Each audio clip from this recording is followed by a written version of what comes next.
আগে প্রচারে গতি আনতে ইসলামপুর পৌরসভার বিভিন্ন ওয়ার্ডে পায়ে হেঁটে বাড়ি বাড়ি জনসংযোগে জোর দিলেন তৃণমূল কংগ্রেস প্রার্থী কানাইয়ালাল আগরওয়াল।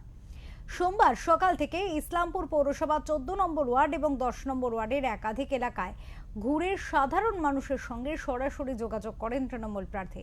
বিজেপির বিরুদ্ধে তোপ দেগে তিনি জানান, শুধু ভোটের সময় জয় শ্রীরাম বললেই মানুষের সমর্থন পাওয়া যায় না, সারা বছর মানুষের কাজ করতে হয়, তৃণমূল সেটাই করে, আর মানুষের সেবা করাই আমাদের লক্ষ্য।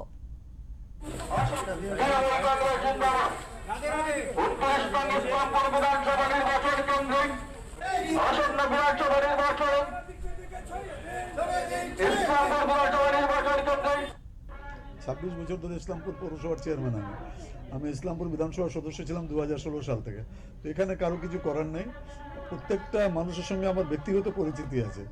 যেখানেই যাচ্ছি সবাই বলছে, না দাদা ঠিক আছে, এবার আপনার চিন্তা করতে হবে না, আমরা ভোট দেবো। আটকাতে হবে না, আমাকে দেখলে বিজেপিকে ভোট দেবে না মানুষ। আমি প্রার্থী হলে বিজেপি ভোট পাবে না, পেতে পারে না।